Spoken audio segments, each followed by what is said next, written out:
the vice president clearly has no respect for facts or truth and candor. But I wish to make some preliminary comments. It is obvious, judging from the vice president's conduct over the period that he has been in office, that he has not been able to transition from a running mate playing second fiddle to the main candidate of the MPP, where he saw every opportunity to speak to the people as an opportunity to launch pot shots at President Mahama. That is allowed within the political framework. But it is expected that once you transition to become vice president, you are only a heartbeat away from the presidency. So your conduct and approach must be similar to that of a president.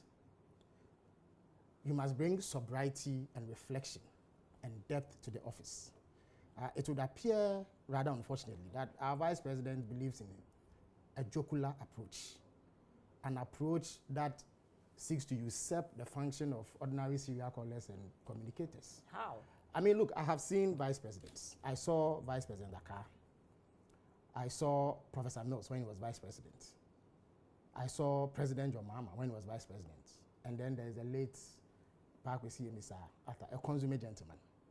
I also saw the late Alhaji Aliu Mahama. All of them brought dignity and some reverence to the office of the vice president. They did not turn every single function, every formal or official function that they went to into a rally and launch completely baseless attacks on political opponents. But he just threw a by every stretch. I will come to that. What makes him a joker? You see, there's no shortage of facts to completely blow the vice president's false claims out of water. There's no shortage of that. I'll come to that presently. Okay. But I am making a preliminary comment that the office of the vice president comes with some requirements. One of them is sobriety, dignity, reflection, not jocular politics. This vice president has taken too much delight in pedestrian propaganda. He goes on to make claims without regard for the facts. Perhaps he is buoyed on by a certain misleading narrative woven by some sections of the media and some supporters of his, that he's perhaps the greatest thing that happened to the vice presidency of Ghana. You see, to measure somebody's performance, you need to use specific metrics. Okay? You don't simply say that because somebody mounts a platform and grins from year to year and makes claims that are false, only because he's provided sound bites, he is the greatest thing to have happened to the vice presidency. I have told you the list of people who have occupied that office. If you look at their performance, fortunately, even though the Constitution does not give the vice president a specific role, by convention, vice presidents, at least since 1996, have been made the head of the economic management team.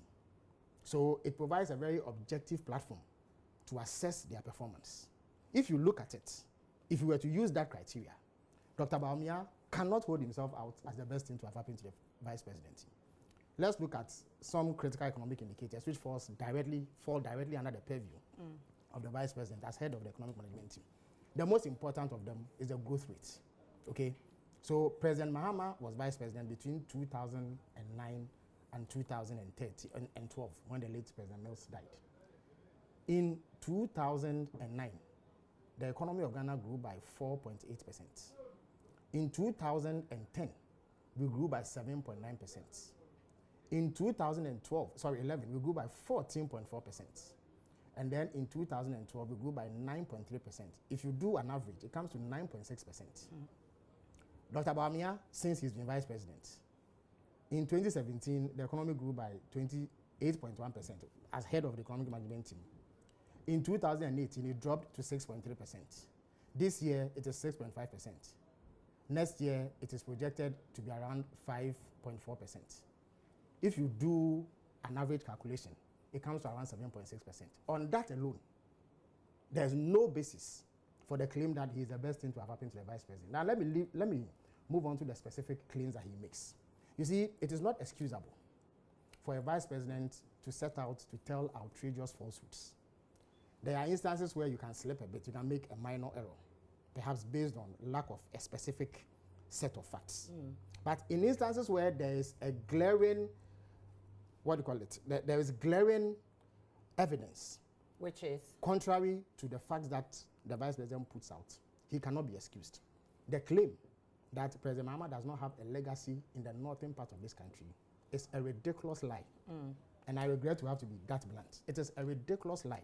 It is a lie that you expect an uninformed NPP rabid serial caller to put out. Not a vice president who has a gamut of aides and special assistants who can fetch him information at the click of a button. Okay. He completely refused to carry out any research.